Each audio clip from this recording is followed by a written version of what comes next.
Hello and welcome back guys. Today we are starting a new story titled, The Ninth Style, Izuku and Deku, written by Evan_FTW. Please find author story link in the description. And now let's begin. Chapter I made a mistake with a new day dawning him. He didn't exactly have much to do with himself right now as he walked along the streets with the rising sun behind him. His coffee was tightly gripped in his hand as he ate a chocolate cookie with cocoa-based dough to run on something. His shift went for longer than he expected and he traveled from almost one corner of the country to another one, chasing down one mothaf that set him off and had the ball to escape him. Deku was angry about this. He didn't want to see the face of a criminal because he would most likely bash him into a puddle of if they even attempt to escape him once again like that one did, and all he could do was ask for a proper rest. The people walking along the street spotting the vigilante were either surprised to the sighting or just doing the daily routine while walking past him. Morning Deku. Morning Mr. Taruki, how's the grand kid? Doing pretty well. Giving a glass of milk to the kid near him. Morning mate, long night. You would not believe me if I told you Jack. Ooh, so no sleep. Sadly. Hey, Deku. My cameras caught someone trying to break in, you wouldn't mind to look into it? Not really, just let me get like an hour of sleep. Sure man, have a good rest. It is surprising to no one who has lived in this place for the past 11 months about the people's reaction to the vigilante walking among them in the street. Those surprised comes mostly to them seeing him more energetic in other PRDS of time where he's jumping along buildings, using a black substance emanating from his body to swing around, seemingly flying from time to time and even dodging projectiles like nothing.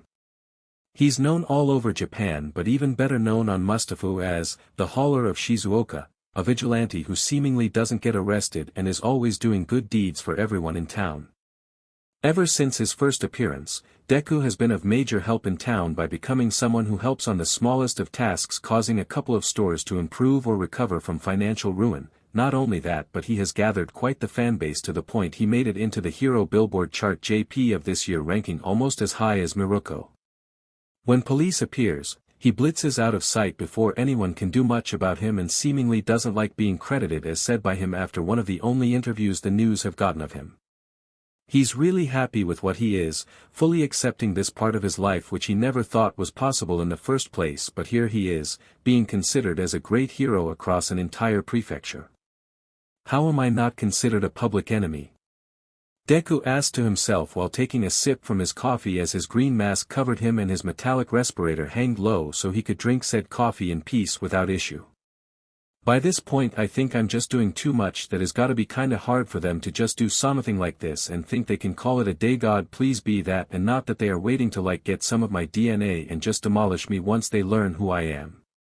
The mind of the vigilante thought about it for a second before letting it go by and continuing his walk into a random alleyway before suddenly vanishing while inside of it, finding himself nowhere near the place he was standing at.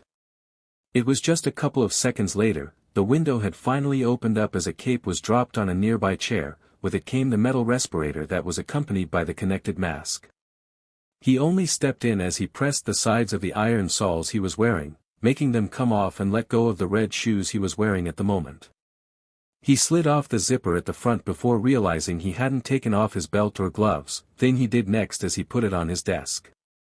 This was followed by him taking off the gloves and pulling them completely out of his sleeves, revealing a long red segment that seemed like metallic bandages, as this revealed a large set of scars laying across said arms. Now being able to take off his suit, the vigilante fully took it off, leaving himself on his boxers and nothing else as he stretched a bit, making some of his bones make a soft cracking noise that could let out noises of satisfaction. Escape the green bunny. Quickly reaching out to one of the bags on his belt, he opens it to take out a box and a lighter that he looks at for a brief second before dropping it down where it was. I already had a smoke, don't need one this early. This was Izuku Midoriya, the man behind the slough mask, just the mask and not a shitty FNAF reference. Yes.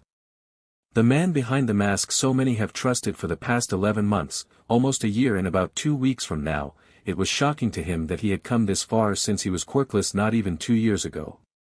But now here he was. I can shower in a bit, I just need a bit more of sleep for the sake of my brain, so let's drop dead.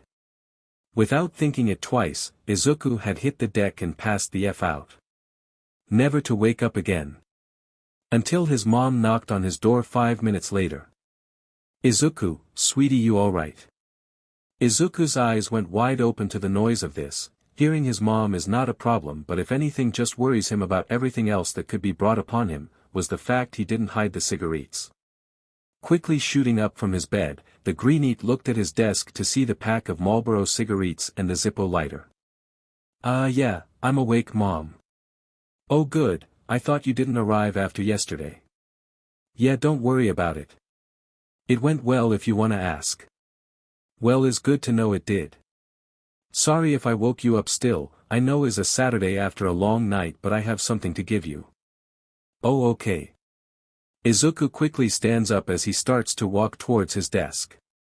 "I'll come in." The door started to open as the greenete in an act of pure despair had his body moved on its own, shooting out black WHP and getting a hold of the cigarettes and lighter as he pulled them towards him and quickly hid it below his mattress without thinking twice about it.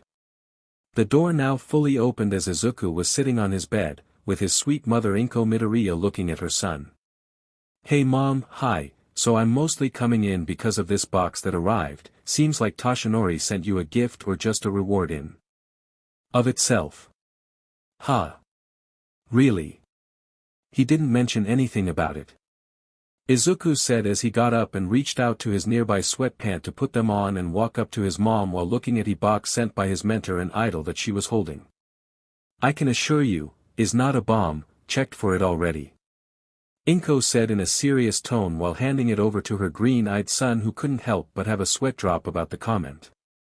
But she understands that her son going on the vigilante business has probably made him the target of a couple of villains.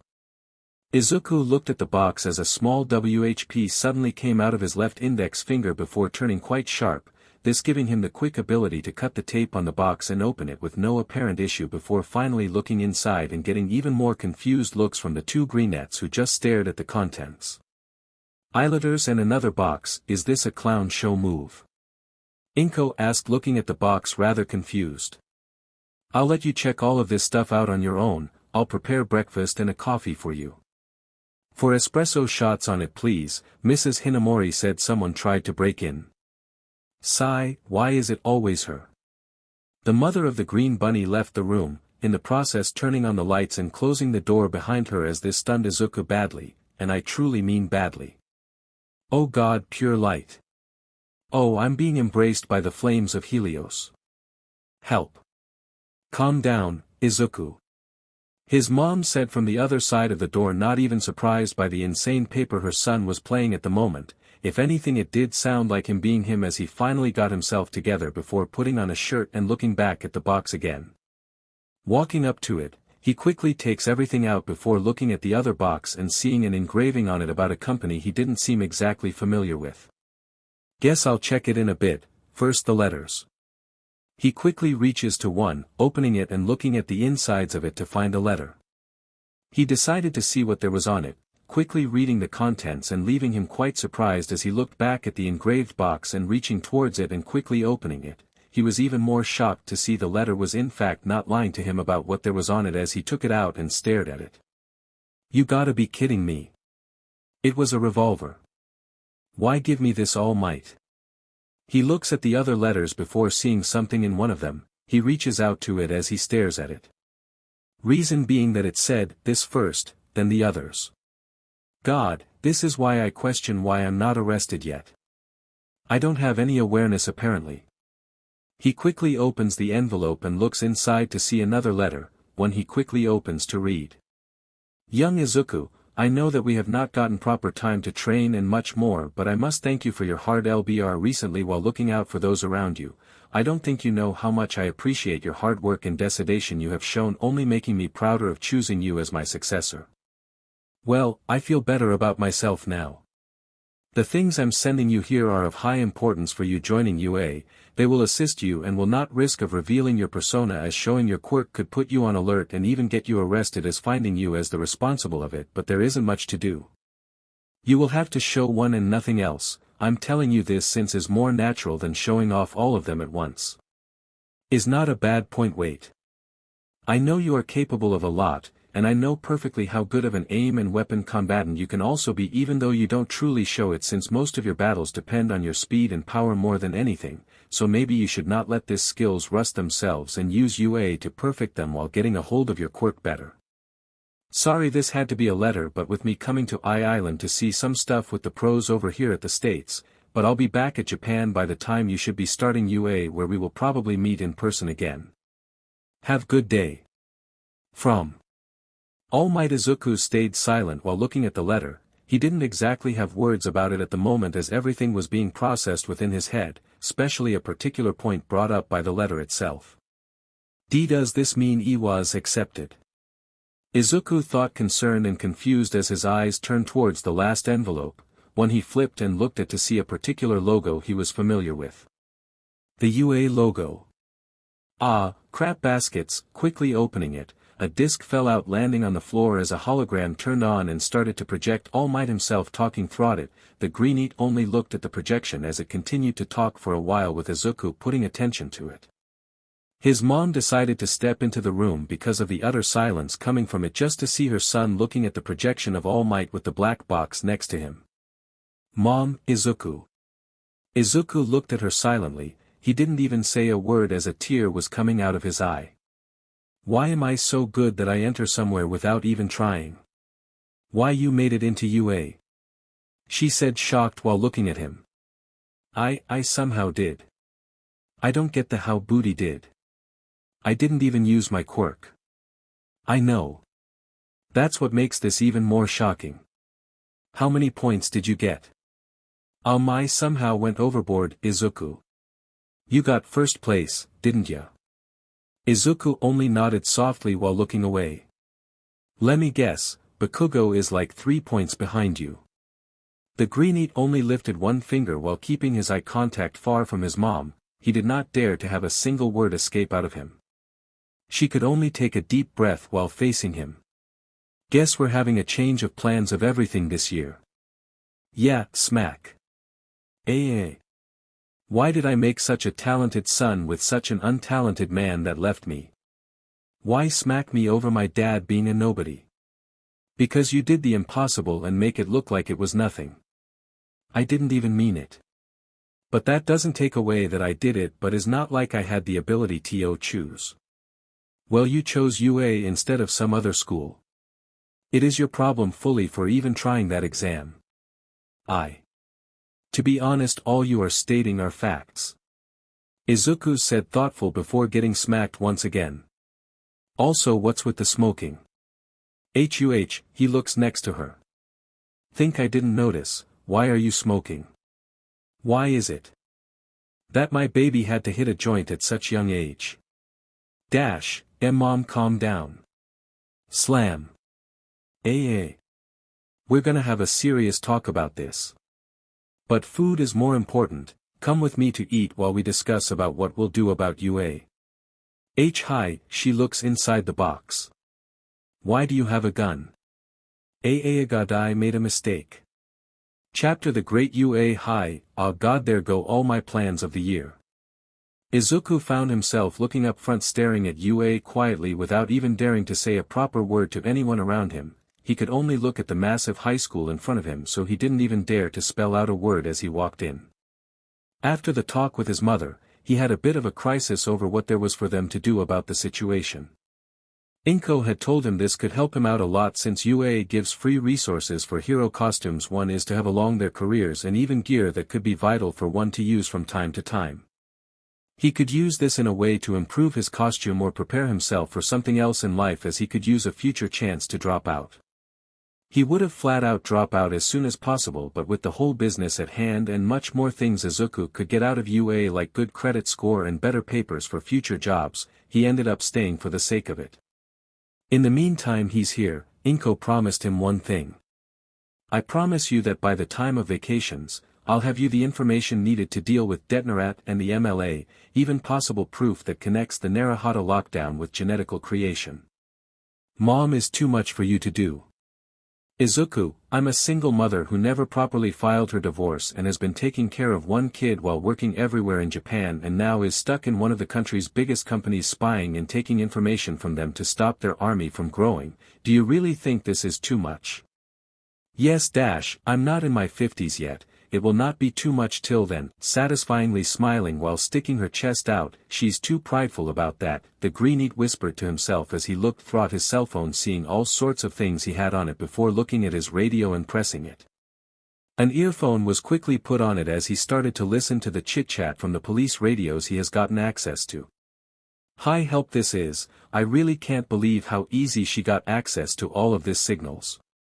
Going through the special radio app, Izuku went through every signal as he decrypted some in the process while walking along the hallways and looking for his classroom as he made the process look like nothing. His mother teaching him all of this was truly unnecessary, but God bless her for teaching him all sorts of ciphers. His walk continued completely blinded as he focused on decrypting some nearby signals and getting all of them to do his work with ease. He needed to know where he would be going today after school. While focused on this, a soft moving noise was heard near him, leaving Izuku rather confused. His eyes looked around wondering about it but finding nothing, only letting himself think it was related to the chatting of cops and heroes going through his ear. Turning around and walking forward, he was stopped by something pulling him and hugging him with what seemed like cushions, but they were memorable. His eyes shot widen in realization as she got up to his ear. Wakey muscles. Izuku. She could only giggle loudly due to the greenete's reaction before pulling him down and making him snap out of it with a soft slap. Ow. Oh, muscles. You sure got lost. Emme. What are you doing here?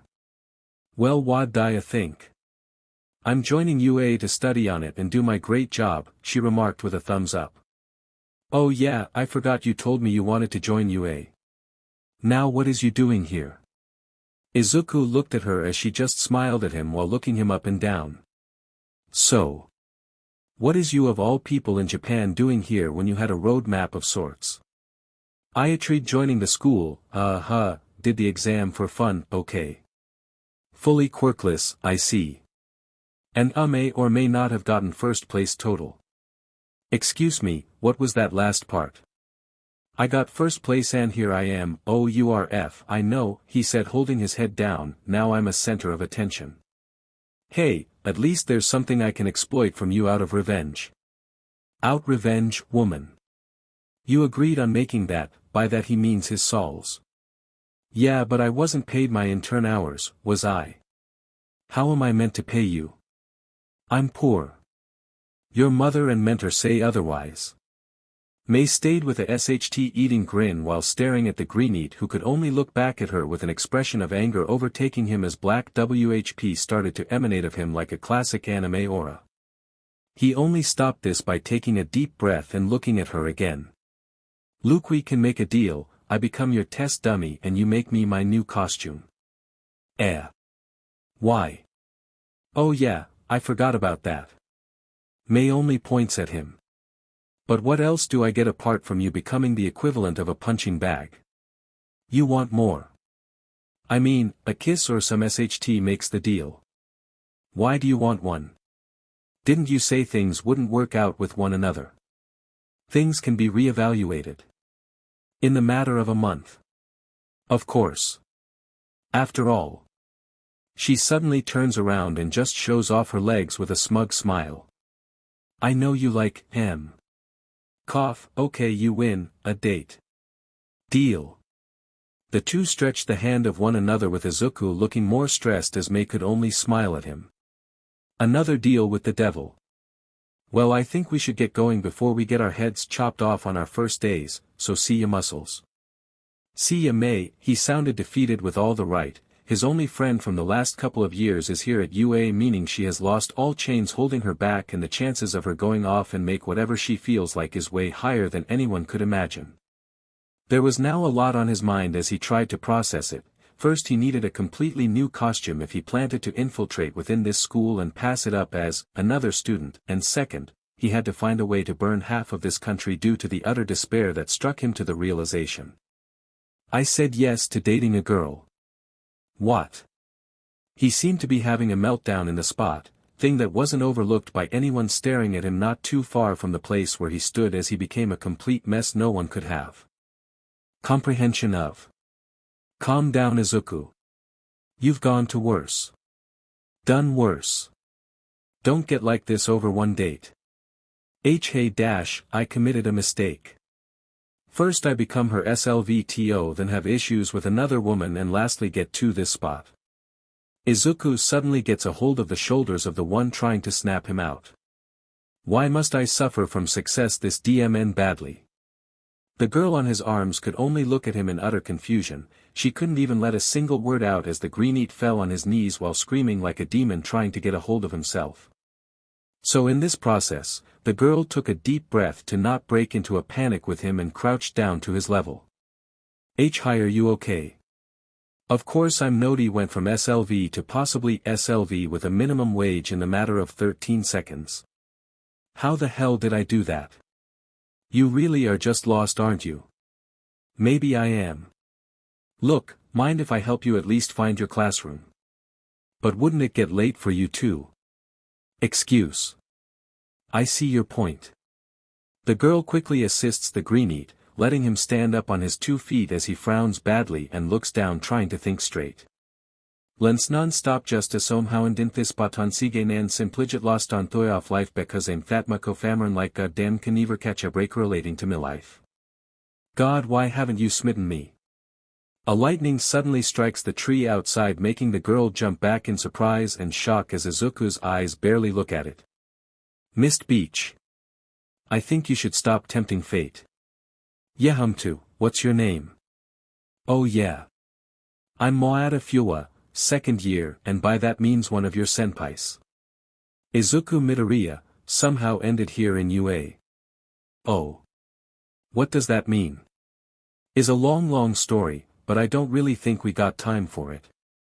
Both Kohai and Senpai could only start walking along, with Fuwa taking Izuku towards the direction of his classroom he had told her. Even though their walk was silent, it felt like there was more to it than it seemed, and neither seemed to know the why. Maybe it was the curiosity of knowing more of the other one, interest on their quirk, what he was talking about being a SLV. Neither of them really knew and weren't exactly willing to start a conversation. We're here. Hey narrator is Steve, thanks Fuwa senpai. Oh gosh, you're making me blush from the compliment, stated smiling with a slight pink tint. Alright, I guess I don't Matt, hey, you wouldn't mind talking later. I mean, you can't just leave me hanging after telling me about going into SLV labor and flipping God off. If you want to talk you can just go to the 2A classroom and I'll be there. I see. Well, you have a good point senpai, so I guess we could. Great. Well, gotta go, I don't think I want to be scolded by him right now, so see ya. Fuwa said as she turned around and started to walk towards her classroom. See ya. With this words from Izuku, he reached out to the door to quickly open it wide and look up front to see all new faces staring at him. Quietly and filled of questions. Oh right, this gotta be some paper thin walls, mate, you were right up the door talking about SLV labor and deicide, of course we all heard it. A yellow-haired boy with a black lightning bolt on it said to the greenete, only gaining a panicked laugh from him. Why does he make such horrible comments like it's nothing? Anyways, good morning everyone. Good morning. Izuku, now with the awkward moment in place, started to walk towards his seat before finally arriving to the empty one with his number and sitting down right there while looking up front. Seeing who it was, he did not even say a single word while staring at the back of his head in silence. That ash blonde was completely familiar and he did not plan on dealing with it for the time being. He had already gotten enough from years of being brought down by him and didn't plan on letting it happen again. Just then, a loud noise came to him, registering almost instantly as the noise of something or someone colliding into the ground with quite the force and not doing anything as a reaction of it. The greenete's eyes turned towards the door to finally spot what he was looking for. It was a turbulent black hair, finding itself peeking out of what looked like a yellow cocoon as a semblance of black onyx eyes could be seen not too far from the ground. A shock traveled into him, reminding him of a couple months ago during his stay at the Osaka prefecture, the person the closest to capturing him in his early time when he still lacked access to the other quirks, causing him to lose power midair and crash through an office, ensuing on the most intense chase he has ever gone through. Eraserhead, he mentioned this out loud, getting looks from everyone in the room as the massive yellow caterpillar got up and ominously made its way into the room. Most didn't know how to react, if to be terrified or to be simply surprised to the sighting, or if to be Deku and question if he'll remember you from that one chase that made it into international news. The creature moved along, only waddling a bit while standing straight and having no apparent issue to arrive where it did, while red eyes glared at everyone in the room. "You It took you all 15 seconds to shut up, wasting so much energy and time in something that simple until one of you decided to speak up." His eyes looked at Izuku for a brief second, who seemed to be out of the loop while looking down and trying to set his brain straight. There really wasn't much for him to properly do as he looked at all of the students and started to open up the zipper of his sleeping bag. It didn't take long before he took it completely off, letting it flop down while staring at his students. "Name's Shota Aizawa, I'll be your homeroom teacher for the next 3 years of UA." Everyone's eyes shot widen while looking at him. "What? Surprised about this homeless man?" "And no sir, just your back." Aizawa looked confused for a second before having a hand of his reach out towards it, letting him touch a pair of butterfly wings. "Get the uniforms underneath the stand and go to the training court, I got business to attend." "Mike." The black-haired man suddenly blitz out of the room as some broke out into a heavy laugh from the sighting and others could only giggle. Izuku was still trying to process the fact he of all people was about to become a recurrent face for the next 3 years. Being a vigilante is getting so much harder now, what the F? "I think we should do what he said," a tall blue-haired boy stated while looking at the teacher's stand on the small podium found on the classroom, gaining a nod from a black-haired girl with a ponytail. "I agree, he seemed rather mad about that, so I say is for the best if we actually do it." "Same, last person I want mad at me is Eraserhead." "Huh? Who's that?" a red-haired girl asked Izuku as he got up from his seat and made his way to the stand. "He's the guy who chased Mustafa's hauler for a day straight. Apparently he almost caught him, but he escaped after someone made him a smoke curtain of sorts, so he got out of there." "Wait. You mean the vigilante who took down an entire trafficking organization in a day?" "Yeah, I was there when it happened. Was insane to see a literal building be ripped off the ground and chucked at someone." "A building?" "Yep, he kinda just didn't give a SHT in his battle apparently. But I heard he saved some other buildings by doing some tornado move and flooding the burning buildings. I think that was too risky, could have done something else." Izuku said, finally being able to find a uniform that can fit him and looking at the class. "There's other ways to stop it, but I guess that was a desperate move. Anyways, let's go." Now with the uniform at hand, Izuku simply started to walk off with everyone following behind as they got their uniforms, all while a particular glare was focused right on his back from a particular person he doesn't have that much of a liking to. But Izuku doesn't care at all, he's got better things to deal with, so someone's petty bullshit once again. It was time for him to actually do his stuff without being annoyed to hell by someone like Katsuki Bakugo for a second time. Why do I have a bad feeling about how things are about to go this year? The first user suddenly appeared next to him. "Because you have like a rogues gallery as big as Batman." "Who? How dare you not know him? And you call yourself a fan of superheroes? He may not be able to hurt him, but that doesn't mean he won't hurt him. Help me." The second screamed, holding Yoichi back with the third as Izuku started to slowly have a panic attack over the first user wanting to choke the life out of him. "Don't just stand there and run. You're all attached to my soul. You will go where I go." "Fee's right." The class could only see Izuku from afar seemingly fighting with himself, giving them the impression they are working with a schizophrenic that once suffered to slavery and now wants to commit deicide as revenge. "Dude, you're the only one thinking that." "Hey, one can dream, though that sounds out of a comic." "Zero, is our life-no. Chapter Never Doubt Talent." It took a while, but the test was almost done to completion after a long-winded time spent with discussions about the possibility of being expelled or getting in trouble. Izuku didn't exactly give a SHT still, his mind was focused on what he was to do after today and after having such a long day of classes. Most likely gonna go scout the area once again, but who is he to do much about it? It will be his usual thing and maybe a bit more training afterwards until midnight or something like that. He was gonna get a proper plan before the sun's heat stopped embracing him and before anyone could ask him if he was doing anything. Feeling a particular intent, he felt a projectile moving towards him as his hand reached out to it and grabbed it midair with no issue whatsoever. He stopped quicker before, "Whoa," a couple of the class said as Izuku looked at the ball on his hand and started to walk towards a circle in front of him as his thoughts continued. Should I go a bit more late to patrol? Maybe I shouldn't leave Mawata-senpai hanging. It would waste too much time, and apart from gaining a friend, I can't risk having someone of my rogues gallery running free. Of course you can't, Midoriya.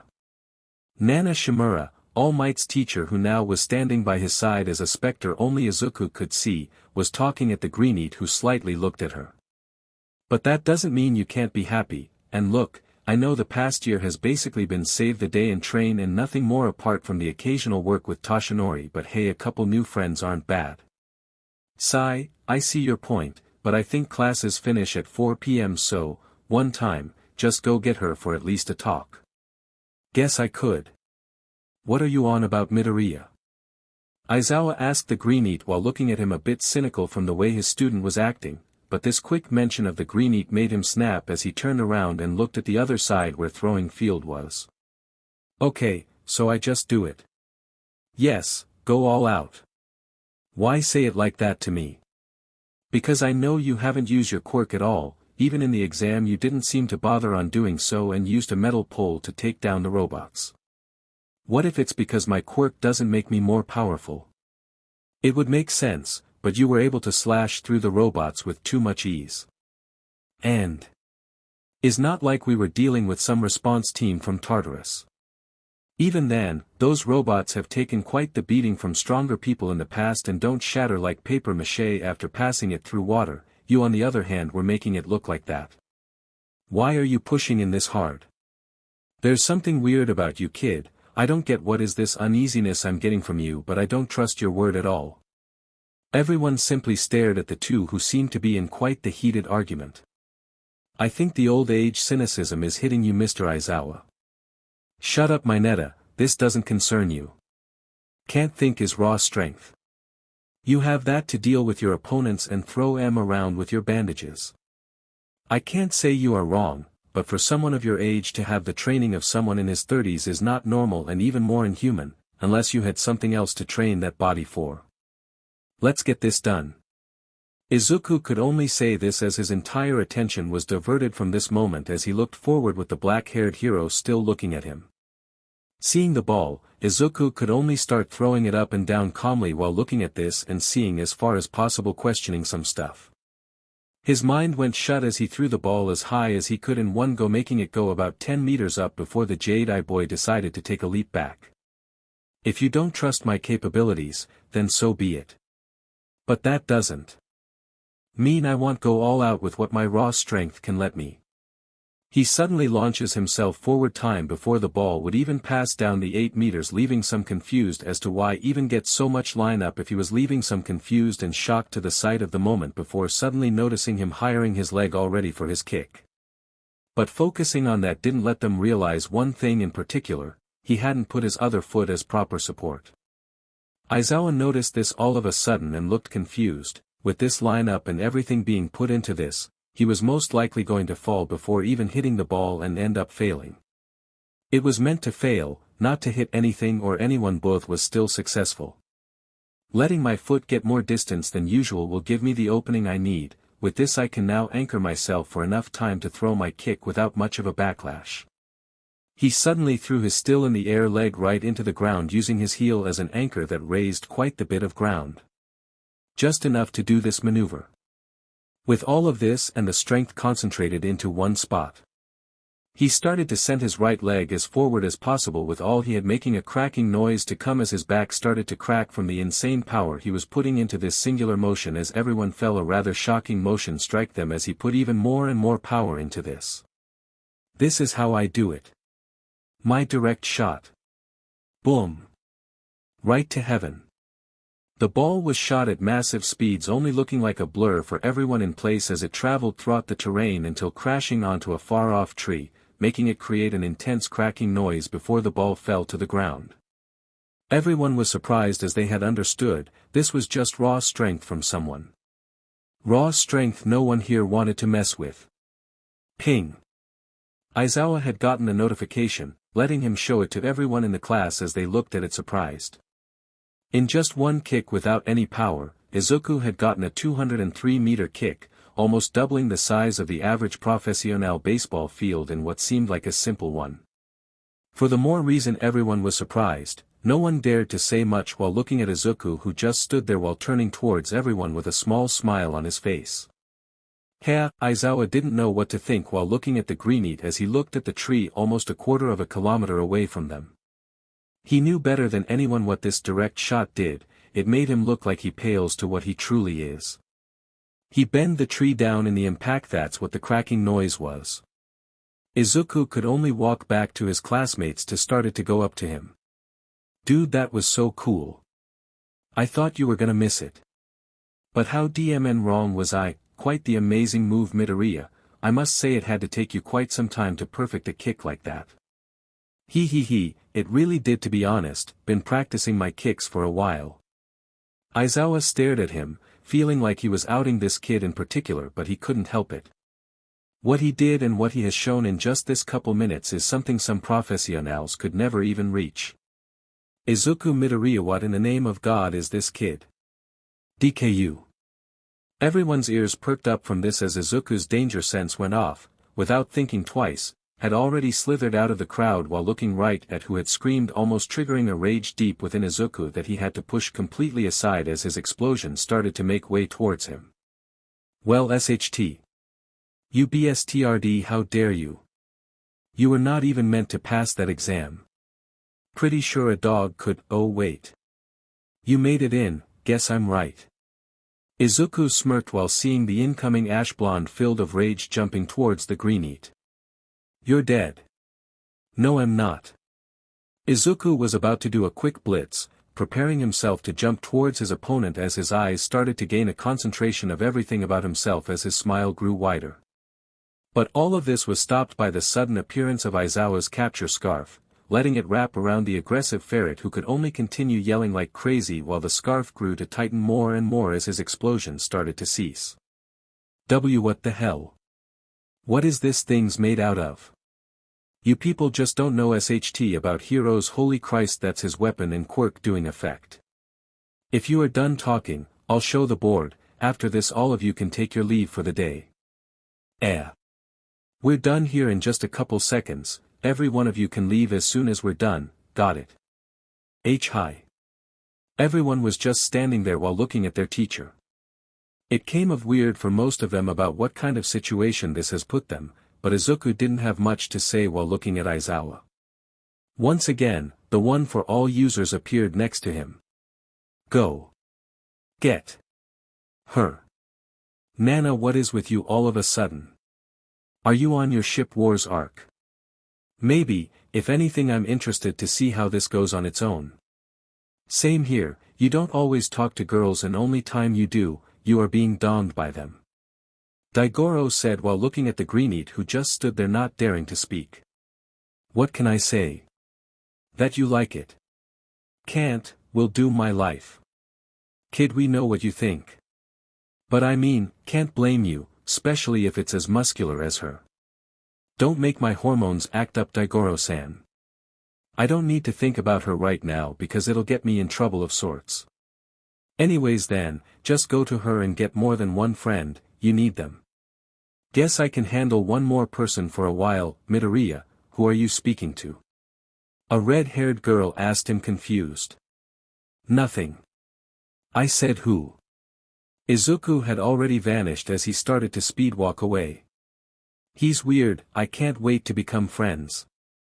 It took Izuku a while to arrive to the classroom after getting changed. He could only find himself cracking his back as he moved all over the place, rather feeling well as he went up to the classroom, letting him open the door with ease and making his way into the place to get a hold of his things. But it was then he heard a noise, not one he's familiar with, but it was still a noise coming from somewhere within the place. Looking around, Izuku was confused at the second, but he didn't let his guard down while trying to follow said noise the best he could to try and figure out what was making it. Due to this, he neared his backpack. Even more, getting a hold of the front back before suddenly detaching it and pulling out something from it. The revolver he was gifted by All Might. He had thought about it before joining UA, but bringing this gun was a safe bet for conflicts, but this was to be specially easy for him thanks to his back being invisible to sensors via light refraction and disruption. One never knows what can happen in the ways of a vigilante. By all means no one should be here, because while they were in this training of theirs, everyone else including teachers has to be at the entrance ceremony hosted by Principal Nizu himself. No one, and he truly means no one, should be roaming around at the moment. Quickly opening the barrel of the revolver, Izuku looks at it silently to confirm if he has blank and not one of the 6 actual rounds the gun came with before closing it. His steps were silent, almost null to the human hearing as he started to look around the place looking for the origin of this noise. Reaching around desks and finding nothing around before hearing it once again. His eyes turned towards the noise now, he had it pinpointed it perfectly as he suddenly got himself next to it, now aiming his gun right at whatever made the noise that was hiding under one of the many chairs. Who's there? Hello.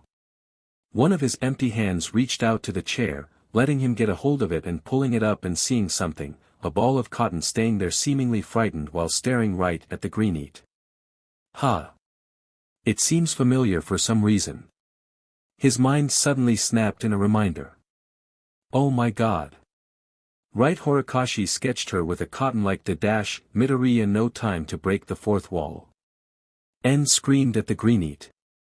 Sorry, I was just gonna point out how I like that. You were made by him too. Shut it. Can you two stop being meta and just go on with what you were actually gonna say? I was still gonna mention about her sket, say it like a normal human being who isn't aware that he's from a manga. Oh. It looks like one of the cotton pendant Fua senpai was wearing, but now it's alive. OMG, I can't believe it must her quirklol, with the most deadpan look God could let him have.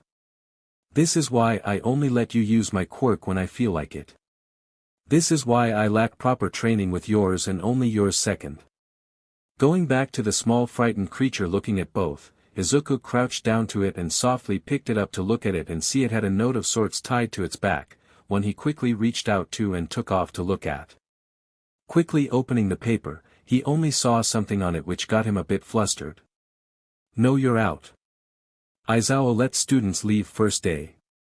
I'll be here still, so if you want to get our talk out of the way, then simple. Call me up for it. Fua, I need to stop being a chick magnet for once. Izuku thought to himself out loud while still flustered over that last part. Who calls someone a tiger when they just met a couple hours ago? Well, who is he to judge? He literally became All Might's successor not even 30 minutes after meeting him for the first time after he told him to give up, so to be honest, having a word about the situation isn't exactly something he should have. Getting the small cotton creature to the ground, the little being went as fast as a bullet out of the room, making his way out and causing the scream of some of the 1A students to come. Wait dash. Without thinking it twice, Izuku quickly got the gun where he was hiding it and put his backpack on his back as he started to make his way to the door. What was that? It looked like a mongrel on steroids. A purple-haired punk girl said while looking at the creature disappearing into the corner of the hallway to somewhere which by all means left no trail of itself as it went out and back to her owner. Izuku stepped out of the classroom while looking at the class and deciding to do one thing. Did anyone see a mutated piece of cotton injected with cane run pass? Yeah. Why? Nothing, just wondering where it went. Well, it traveled at Mach speed that way. The red-haired girl from earlier pointed out as Izuku looked that way, just snickering to himself while looking that way. Okay, thanks. Oh yeah. I'm Itsudo Kirishima. Pleasure to meet ya, Izuku Midoriya. Pleasure is mine, Tsudo-san, see ya all. Izuku said as he started to walk that direction in the hallway silently and calmly while reaching out for his phone and typing something. Tsuda-san. Bro is the Rizzler. Oh my god Denki. Shut the F up. You and your F memes, choking him in pure rage. Ack. Zero no dash. Stop making me cringe. AAA dash. Hello. Hello there senpai, how you doing? Oh Midoriya-san, I see you wanna have our talk right now, EY. If it doesn't seem too shady or bad for you, I'm in for a bit of a talk. Talk no bite. Hate hat's a tease. A door suddenly opens on a nearby hallway, getting the attention of the greenete as he turns to it just to raise his eyebrows surprised to the sight of a peeking Fuwa looking straight at him as she ends the call with a soft attractive smile on her face. Face it tiger, you've hit the jackpot. You're welcome for convincing you, Izuku. Nana said with a grin on her face while floating next to him. UA will be one hell of a time for me. Chapter showing off Fuwa you haven't pay up with your promise. Izuku I know senpai been kinda busy since Monday. Fuwa oh I believe you, but at least answer me Izuku again, sorry senpai but hey is almost weekend, I could pay you up now. Fuwa oh. Asking me out for a date already. Give me a bit more time tiger, then we can talk about it. But you better not leave me hanging. Siwei. She teases me so much. Hiding his head behind his backpack while looking rather exhausted. Yo, Midoriya, yo feeling good man? Zero asked while looking rather concerned at his classmate. Huh. Yeah, just kinda tired and sleep well yesterday. Dude, I've known you for a week, but you look like you just suffer from insomnia or something. I can't say I don't. I got used to one thing due to doing it for 2 years now and now I had to put it away to be here. Ooh. Tough case. Denki said entering the talk with both of them while having Itsudo by his side. Hey guys. Hey Midoriya.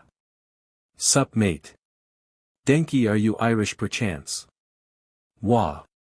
I don't know man, I think is just your way of speech which makes me think that. That's racist. Wah.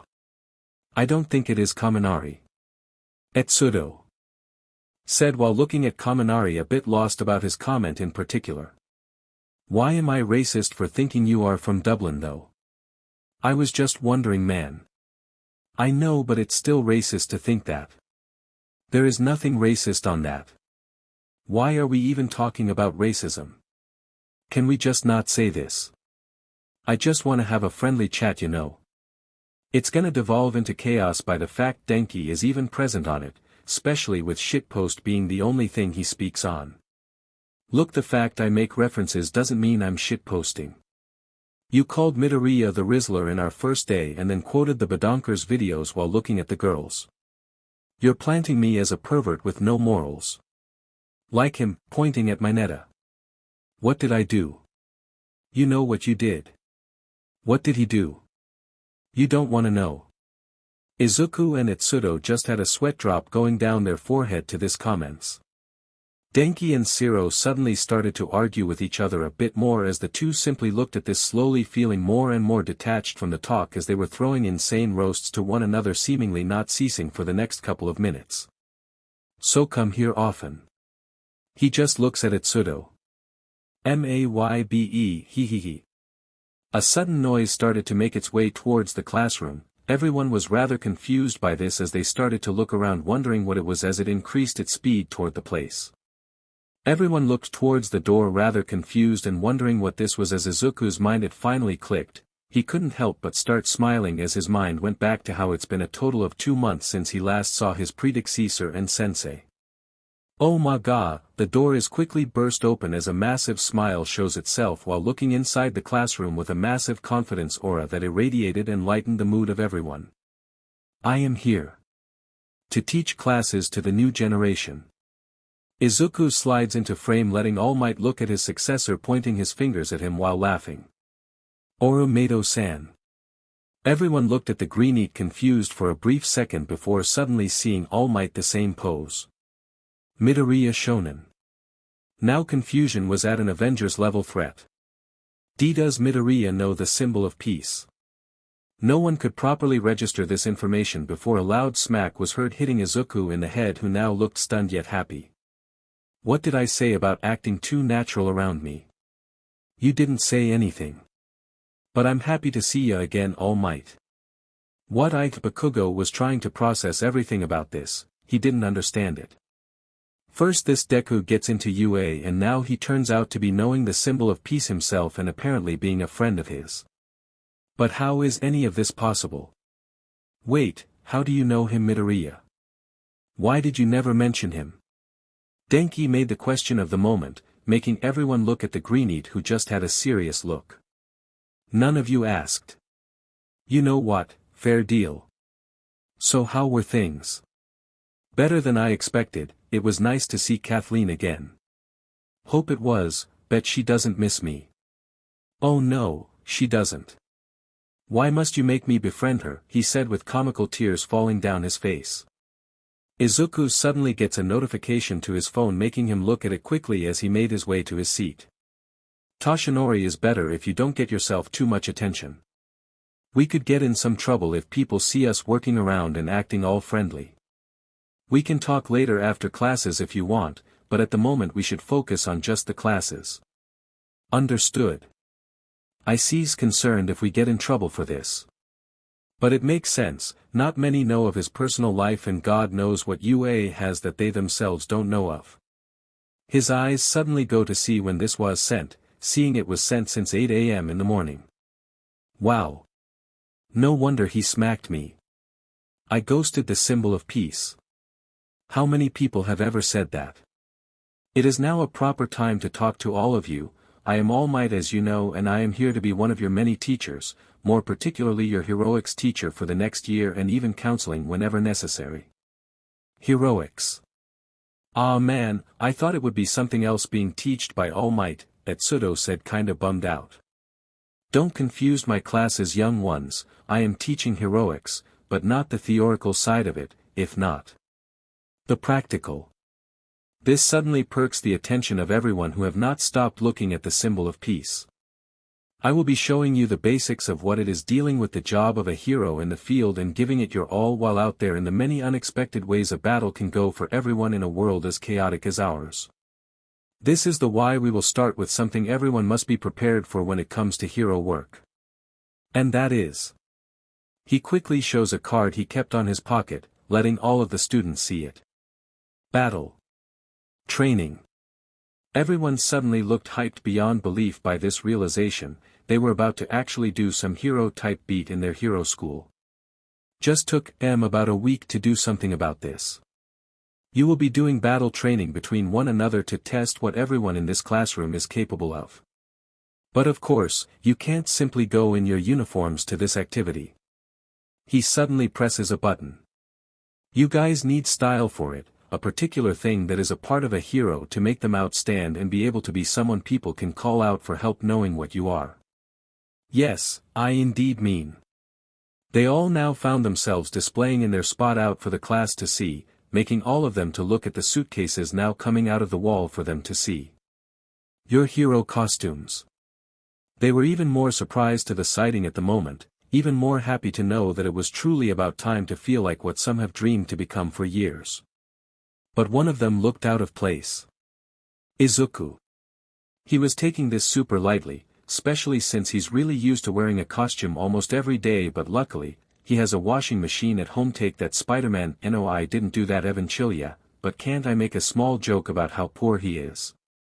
No, okay, am I finally getting fired? You really just keep me here for spite and nothing else. Back to the script. Izuku was happy nonetheless, but he couldn't shake off the feeling that he ruined this golden chance for him to react like all of his classmates who couldn't help but cheer about this. Get in your hero costumes, all of them numbered by your seats, and meet me at ground beta for our training of today. Hi. Everyone quickly reaches out for their stuff and starts to make their way to get their costumes on and go do their longly awaited show off of their own abilities in whatever All Might had planned for them to do today. Moving quickly, everyone got a hold of their cases as they went out of their way to get changed into their hero costumes to join the number one hero on today's activity, which was still a massive surprise to everyone in the class but Izuku. They were all moving along, getting ready and on their gear as they all walked up to the tunnel entrance to the massive battleground in front of them. Everyone was clearly filled of energy and ready to put themselves to the test while wearing their costumes of all sorts. Each one was unique and not a single one looked the same as the last one. Each one has their own style, so for the most reason no one will think the same when getting their costumes.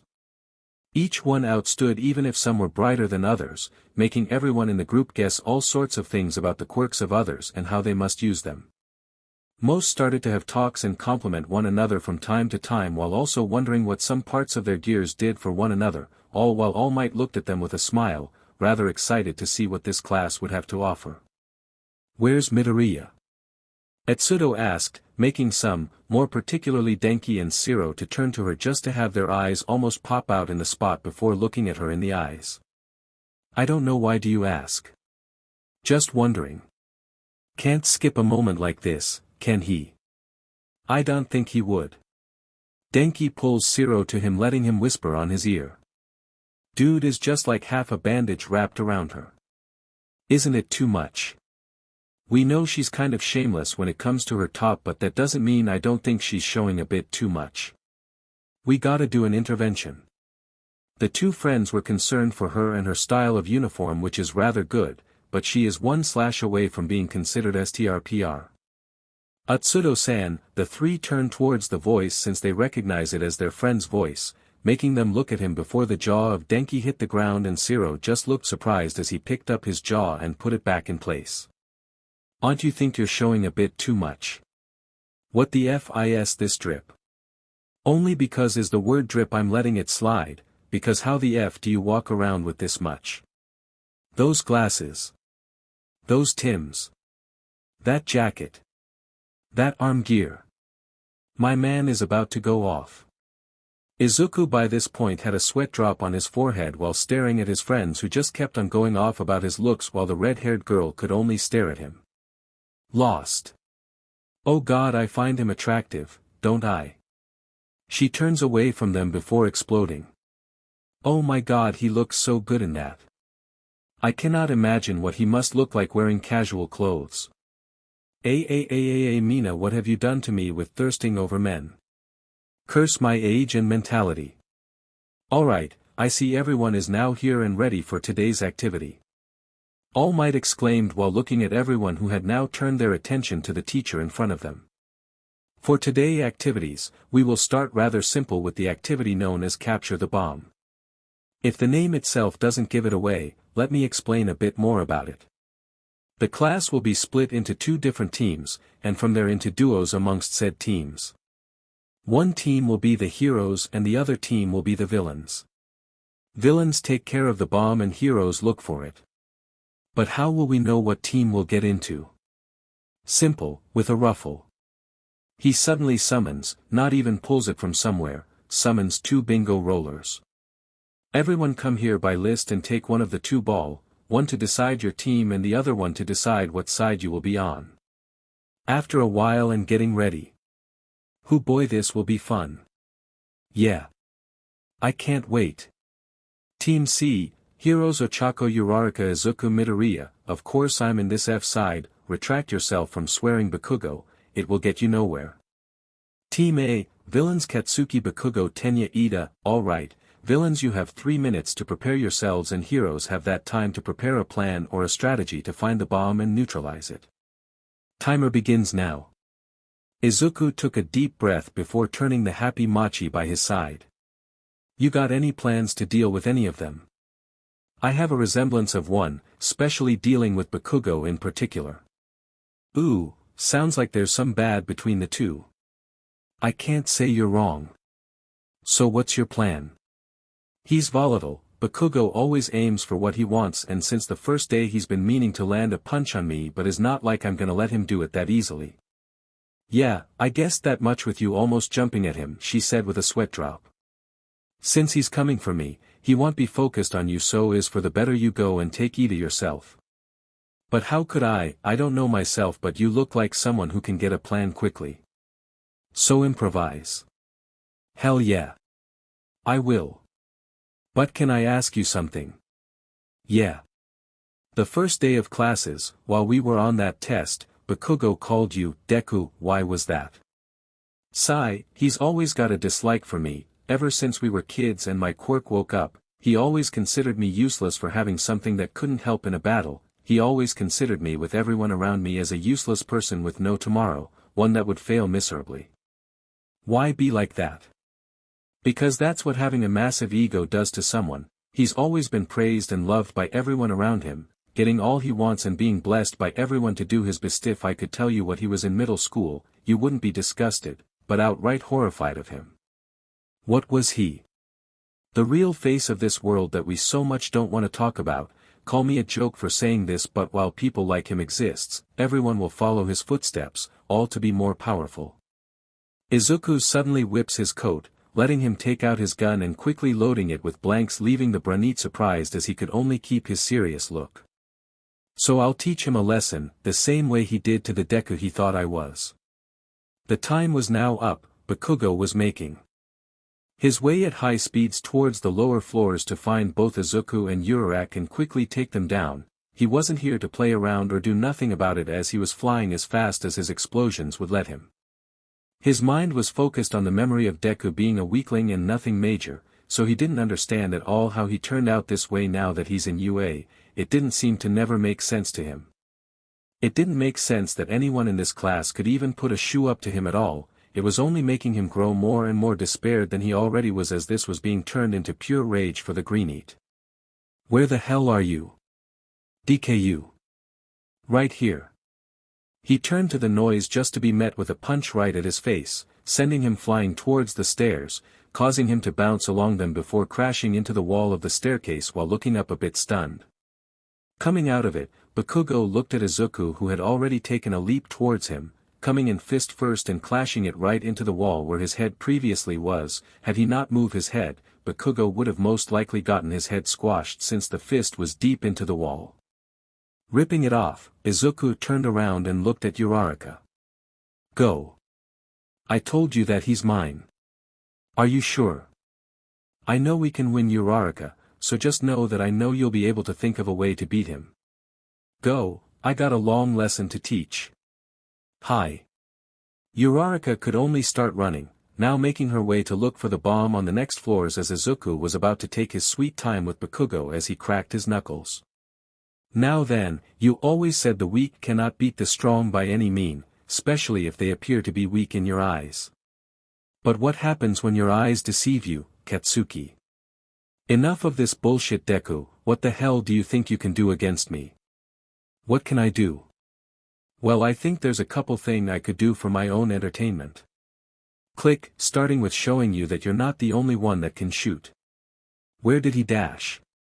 Before Bakugo could say much, he had already shot towards Izuku, thing that made the greenete jump away just before that could happen, and seeing the explosions hit the wall, burning it heavily. I only have 8 blanks. I can't waste them shooting at random. Quickly looking around, Izuku takes a leap towards the corner of the wall to then boost himself over a surprised Bakugo, letting him land on the stairs to make his way down the stairs and quickly boost himself towards the door. Taking it down with such strength, Izuku keeps his back in the taken down door as he slides across for a bit while aiming his gun into the stairway and firing twice towards Bakugo, hitting his forearm and even cutting a bit of his hair. For blank bullets, they did a lot to him, especially anger him. Bakugo blitzed out of the stairway towards Izuku to try and land an explosion right on his chest, but quick movement from the greenete was able to make him slide under the attack, just feeling the heat barely hit him in the head. Quickly spinning around, Bakugo turned to him just to be met with multiple breakdance-type kicks from the greenete right into the upper area of his body. Seeing the opportunity, Izuku let one of his feet touch the ground as he crouched down with it to quickly throw at full force his other foot, landing a perfect shot to Bakugo's chin, which left the ash blonde surprised. How is he moving this quick?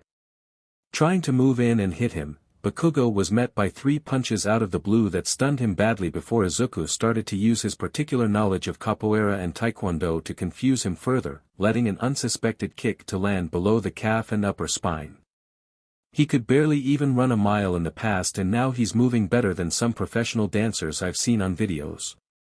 Everyone watching this was shocked, they knew he had talent and much more, but they didn't know Izuku could fight with such professional matter as he's doing right now.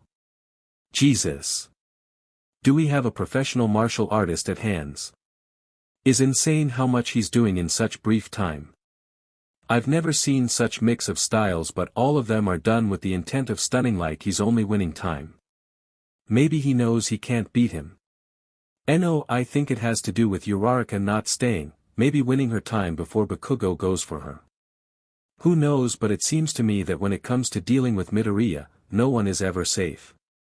Finally getting some footing after so many stuns and possibly a couple concussions caused, Bakugo was finally able to get himself from this seeming softlock Izuku had put him in as he backed out slightly and prepared himself while keeping the metallic armor for his left arm exposed and ready. Aren't you gonna beat me? TCH, don't get cocky over something this simple. He suddenly gets up to Izuku and opens fire towards the Jade-Eye boy, who had to hold his glasses in place after all of a sudden sidestepping the incoming explosion ash blonde. Seeing this, Bakugo grew even more annoyed as he threw another few to his face, but the greenete's only quirk to use was going off and warning him about it, making him dodge quicker than Bakugo could aim at his head. Do better. Izuku said as he drops himself down and slams his palm into Bakugo's stomach, causing the ash blonde to back off slightly before coming in with a right hook, the most predictable move of his. Quickly jumping towards him, the slid a bit before spinning around to get himself some momentum as he got a hold of his revolver once again just to smack it right into Bakugo's neck, causing him to grunt out slightly in pain as Izuku fires the blank up to his ear. Complete stun from point-blank firing. Out of sheer desperation, Bakugo shot another explosion that the greenete was about to dodge, but a sudden grip on his neck caused him to realize that he was too focused on his front as Bakugo slammed his left hand into his chest and caused his right arm to heat up on his neck, burning his neck slightly. The explosion packed a lot of power, enough to cause Izuku to cough out a bunch of saliva in one go as he gained a nauseous feeling of having his entire digestive system messed with in a single go. Oh God, it's been a while. I need to read apt to this kind of impacts, now that I say that 'tis been a whole month without facing him. SHT, that's no good. A sudden sizzling noise came in, one that made Izuku look at a light coming from Bakugo's arm, more particularly the grenade-looking gauntleto. Oh shite. I guess you know it perfectly. No. Yes. Now do your worse. He said, aiming the gauntlet at Izuku, who looked around to notice, there's nowhere for him to go. Everyone looked at this confused. What is he doing? All Might's eyes only shot open as he remembered something. Is nitroglycerin he creates from his glands, so in all sense is a liquid, hence something like the rain makes him mortally dangerous. Storing it would too. Yeah, but that could be even worse, because it could be kilotons or megatons in one go. Young Bakugo. Stop what you are doing right now. He will die. Hearing this, most could only get shocked or surprised while looking at the symbol of peace and his comment. Not if he dodges it. Click, get out of there, young Midoriya. Seeing the weapon and everything, Izuku stayed silent while looking at the ash blonde as danger sense went off harder and harder, but he notices something about his aim. Since Bakugo was still stunned from the bullet shot, it meant one thing: his vision was not properly clear and his mind was still far from getting itself together. So with the aim he had, he would not only hit him, but he could most likely take down a whole section of the building with them. Urara dash. Before he could finish, the explosion went off. It came to a complete shocker for everyone as the explosion had more power than even Bakugo anticipated, but none of this meant he cared about what he had done. That explosion consumed half of the building, making most of the top floors start to come down, such as where Uraraka was and Ida with the bomb. The two were confused and shocked to completion as they saw the entire takedown of another 3 nearby buildings near them and the slowly unstable ground they found themselves at. Young Midoriya. The maniacal laughter was suddenly heard as the light of the sun could only illuminate his demonic smile. He seemed to have lost all sanity as he continued laughing and laughing due to what he just had done, not caring for his collapsing surroundings. That is what you get. UDMN Deku. Ida. Get a hold of me so I can pull you down with ease. Uraraka yelled, trying to reach out to Ida to pull him down after the whole explosion almost crushed the entire floor he was at, but it also destroyed the bomb they were using for the test. To be honest, neither of them cared any more about it, they just wanted to reach to their classmate who was there in the explosion and see how he was as the laughter continued. Quickly getting a hold of him, Ida was able to be put on Uraraka's zero gravity as he pulled himself easier while looking around. "Dear God, Midoriya. Are you there? Midoriya, can you hear me? Please be okay." Uraraka said, desperate while on the comms while looking around for the greenete as the noise of the emergency drones was heard while they were coming to assist them. Neither of them could process it as they got no signal, no nothing from Izuku. Even those in the monitor room were massively concerned about the greenete as they could only stand there and look at whatever cameras were left to maybe see a glimpse of him or the others. All Might was only looking. Things had gone rather intense in the last minute and he couldn't do much more other than to see this from the screen. Oh ho, that really was something else. The voice was heard by All Might and Uraraka, who looked surprised. "No one has cracked my entire skeleton in one go since I had to deal with that bastard," but his fitting movement was suddenly seen from the fallen buildings. Everyone was looking at this as Bakugo didn't understand this noise. How could it be possible? He couldn't comprehend it. It was nothing he could even know him of all people could do. How? How? Oh please, if you have not killed me in a decade. Everyone looked in utter shock. Lacking the metallic armor on his arm and most of his hero costume, all people could see was the insane amount of scars laying all over his body as he looked up front towards his opponent. The looks of his didn't show a normal person, they showed a warrior of the darkness, one who never gave up after so many times meeting death and looking at it in the eyes and coming out victorious every time. It showed someone who had lost it all before just to regain it and become something completely different to what others once knew. It showed something that made them feel alienated. It showed the presence of a god. Now how about, a sudden explosion happened around Izuku as Bakugo suddenly dropped to his knees suffocating. That alien feeling became mortal to him alone. He was down on his knees trying to breathe but struggling worse than he could have ever wished. It was horrifying to witness as the greenete walked up to him, only worsening as he looked down on his opponent. Having no other choice, he tried to stand up and face the greenete, but that burst was such that he barely could look at him as the greenete simply posed as a godlike figure above him that made him feel minuscule. "I actually take you seriously." Just as Deku's fist started to rise up to punch him, a scream was heard. "Midoriya." The voice of Uraraka. Had she not said anything, Bakugo doesn't even know what it would have been of him as he looks at the brunette walking up to them with Ida. "Oh, thank God. You're okay." Izuku simply turned to Uraraka, showing his injured face, causing her to panic slightly as he only smiled. "Sure am." Without them expecting it, Izuku started to fall down backwards. Sure, he has taken insane force to the face before and all, but it was the burning aspect of the explosion that did him the most damage. As godlike strong as he is, flames can become his greatest weakness, just like anyone whose body isn't made for insane temperatures. Luckily, before crashing into the ground, Uraraka caught him and laid him down while seeing how much. "Oh my gosh. You're bleeding. Why is that surprising? I mean, it wouldn't be. What's your type?" "Brunette, brown eyes, likes mochi dash." I didn't mean that. "I meant your BLD," she said, blushing from his comment.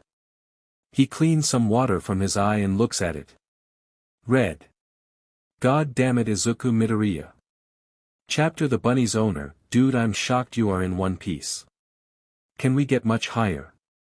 Denki, I swear in the name of Buddha, Mithraea, and Christ himself that if you don't stop with that meme in particular I will pile drive you. A stop is more than enough, no need to get so aggressive. But seriously dude, you basically took an ICBM to the face like it was nothing. You wanna know the true reason? Izuku said while looking at his three friends while sitting on his seat as Uraraka and Ida just looked at him from afar. The true reason.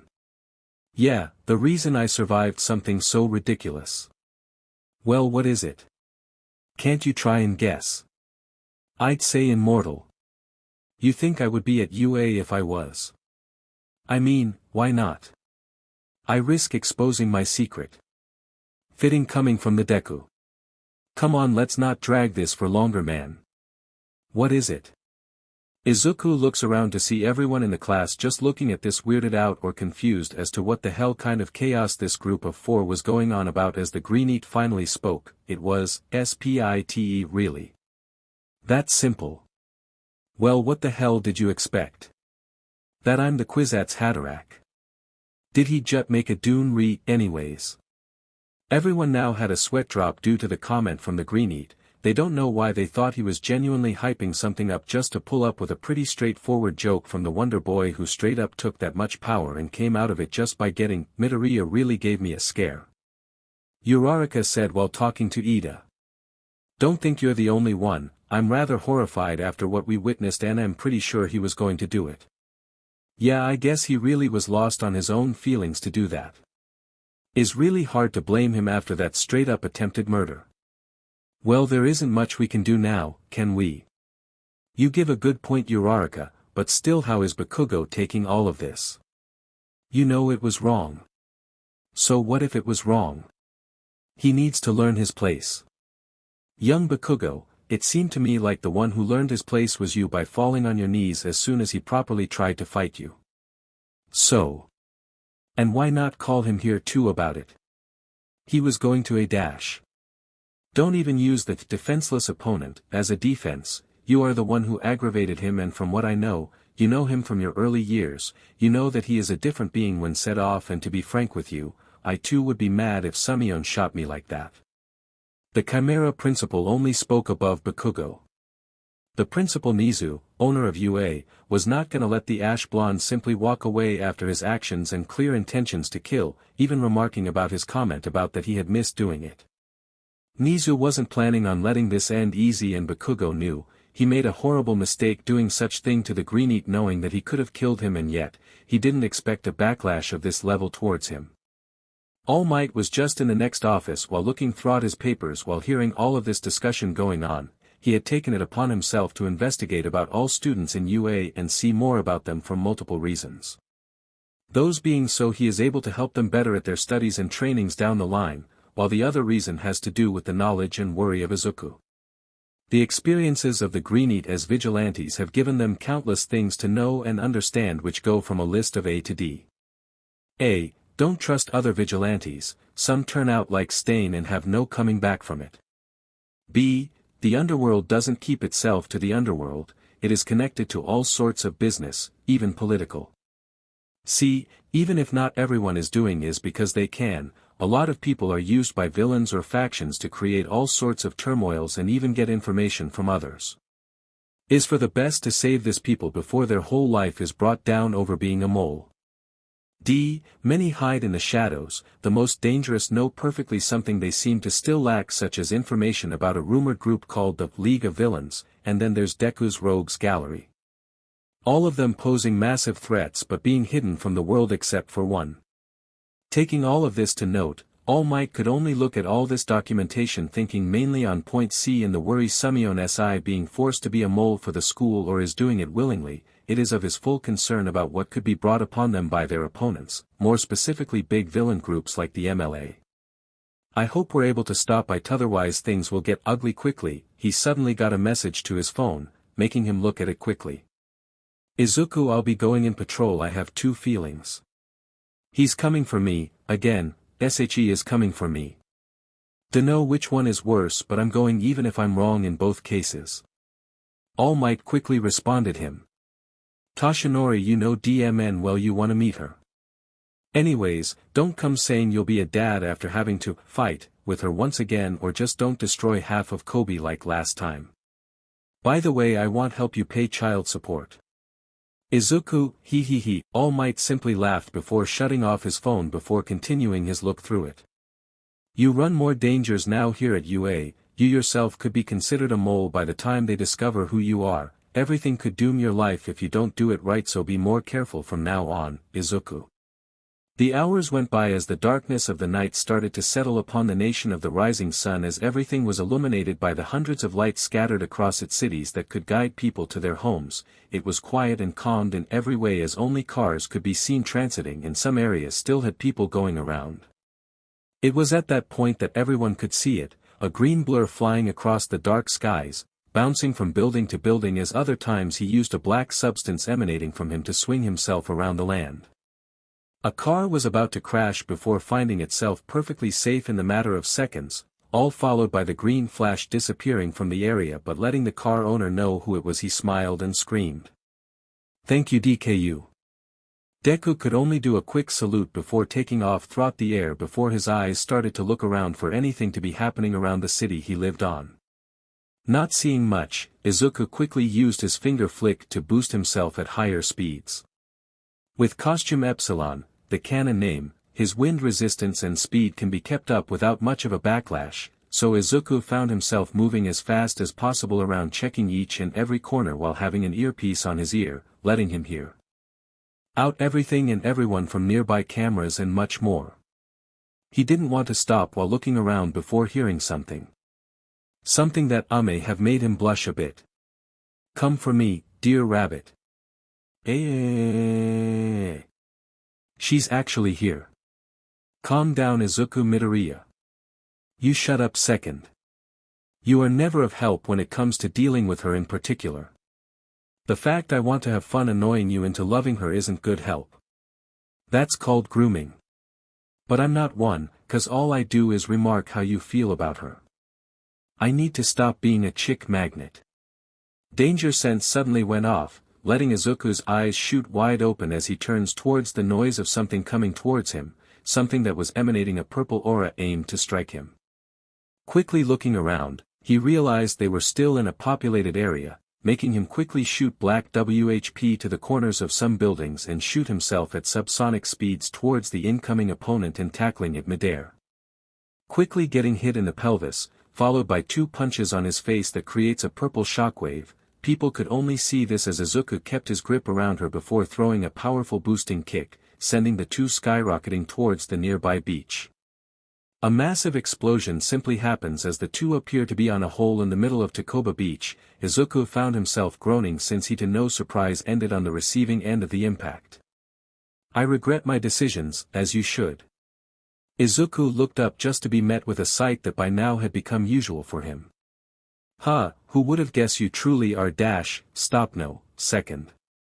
Her fingers suddenly started going below his mask as she caresses his cheek softly while her other arms were keeping him down in the ground if sitting on him was not enough. I heard you joined UA, dear. Why yeah, he looks away.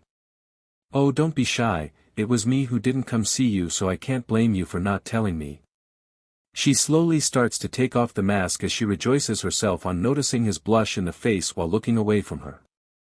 Oh dear, you must have missed me. I can't say I haven't. For being 8 months knowing each other, you sure can't help but love my company. You make me happy. Ehehehe. Her eyes were now properly visible, showing dark perfect orbs that hanged themselves in the middle of the white outlines of the eyes while she could only smile looking at her dear little boy as 2 of her 4 arms pulled her hair. What a time to be alive with you, Aizu. Izuku looks at the camera. No one thing, my consent was involved. Oh. Can I F you silly now? No I don't want to be a father yet. Ah. B-Bud is good to see you again, Bibian. Same here, Aizu. She only neared herself closer before getting a smell from, not making her smile disappear but making her look a bit more intimidating to him. Ah he should have expected it, you thought magnet. I showered. Why would I have the smell of, flashback, let me finish my internal MO, flash. Back. Bye guys. See ya man. He then proceeded to high-five everyone and give a quick hug to them as a following. Including Itsudo herself, well SHT, must I teach you a lesson dear? No. So you want a lesson? Oh God, I love you. Ito too, it was no truth to hide for those who knew Deku in person such as All Might and Inko herself, that Izuku had fallen in love with a member of his rogues gallery for a while now. Bibian had become a part of his mind he couldn't let go ever since they met 8 months ago and she seemingly doesn't leave.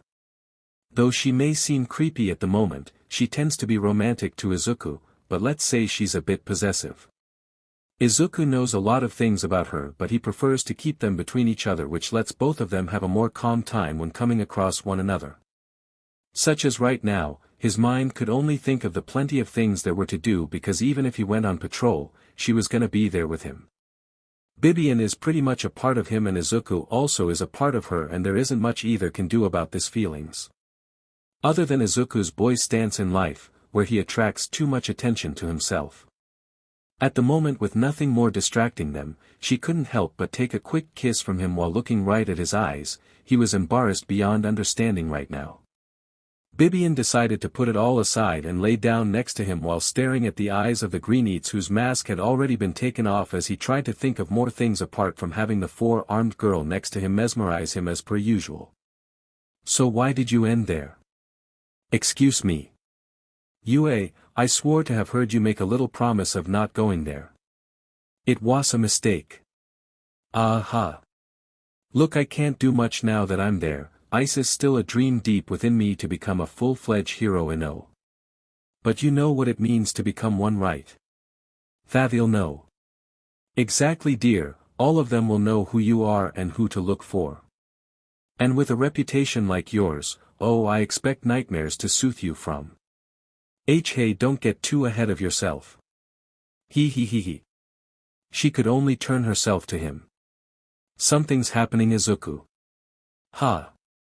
Something's happening in the underworld, something I've never seen myself.